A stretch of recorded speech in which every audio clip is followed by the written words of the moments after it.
आज हम गांधी जयंती की बात नहीं करेंगे, हम शास्त्री जयंती की बात करेंगे। हाँ जी दोस्तों, आज हमारे एक बहुत ही आदर्श नेता शास्त्री जी का भी जन्मदिन है। क्या आपको पता था?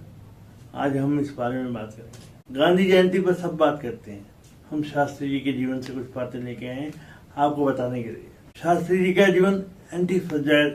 अब कहेंगे आप एंटी फ्रजाइल क्या होता है? एंटी फ्रजाइल एक ऐसी शक्ति होती है जिसको जितना दबाते हैं हम, जिसमें सहने की शक्ति बहुत होती है और सहने के बावजूद भी वो उभर के वापस आते हैं। जितना आप उसको दबाएंगे वो उतना उभर के वापस आएंगे। और शास्त्री जी का जीता जागता उदाहरण थे।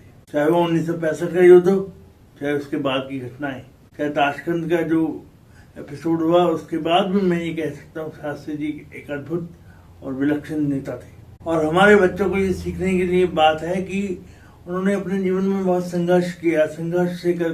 संघर्ष करके ही वो देश के सर्वोच्च प्रधानमंत्री बने, सबसे प्यारे प्रधानमंत्री बने।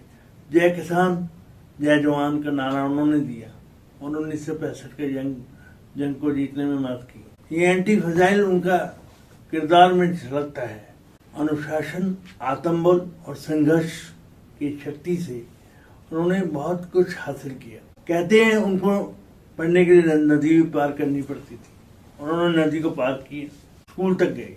आज के बच्चों के लिए ये सीख है इसमें कि हर संघर्ष को जीतकर आप अपनी विजय गाथा लिख सकते हैं। और इसलिए मैं ये कहना चाहूँगा आपसे, आप अपने संघर्षों से सीखें, घबराएं मत, जीतने के लिए लड़ाई करें, जीतें। उनके साहस ने हमें 1965 के युद्ध में विजयी बनाया और उनका साहस ही था जो हमें विलक्षण ऊंचाइयों तक लेके जा रहा था। उनके साहस और सादगी ने ये सिद्ध किया प्रधानमंत्री होते हुए भी हम किसी से कम नहीं।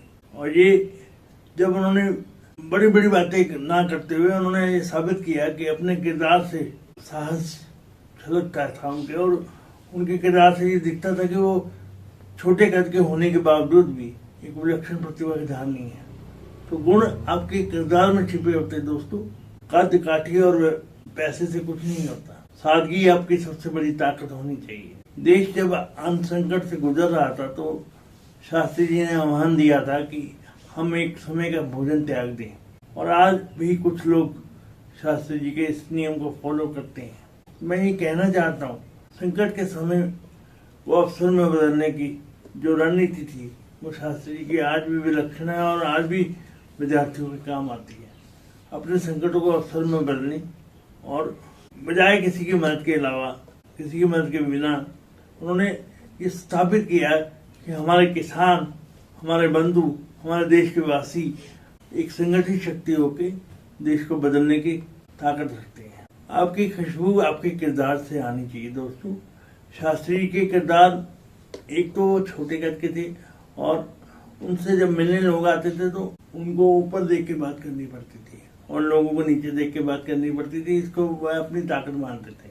दूसरी बात वो कहते थे, शांत चित्त व्यक्तित्व से हम बड़े से बड़े व्यक्ति को भी अपने पक्ष में कर सकते हैं। वो कभी भी डामाडोल नहीं हुए, कभी भी विचलित नहीं हुए, और उन्होंने अपने व्यक्तित्व से ये दिखाया कि शांत चित्त व्यक्ति ही बढ़िया नेतृत्व कर सकते हैं। और देश की बागडोर उन्होंने बहुत बढ़िया तरीके से निभाई, पर उनकी जो मृत्यु थी वो ताशकंद में बड़े रहस्यपूर्ण तरीके से हुई। वो आज भी चिंता का विषय है और उस पर आज भी गहन चिंतन होना चाहिए। इसलिए मैं कहना चाहूँगा कि शास्त्री जी का व्यक्तित्व केवल मजबूती नहीं बल्कि एंटी फ्रजाइल था। जैसे जंगल की आग को जितना दबाते हैं वो उतनी भड़कती है, उसी तरह उनका व्यक्तित्व था। उनको जितना दबाया जाता था, उनको जितना उनको कमजोर समझा जाता था, वो उतना ही प्रखर होकर बाहर आते थे, निखर कर बाहर आते थे। तो ऐसे ही हमें हर किरदार से कुछ ना कुछ खुशबू आती है, हर किरदार से हमें सीखने को मिलता है। आज की वीडियो में इतना ही। धन्यवाद, मिलते हैं अगली वीडियो में।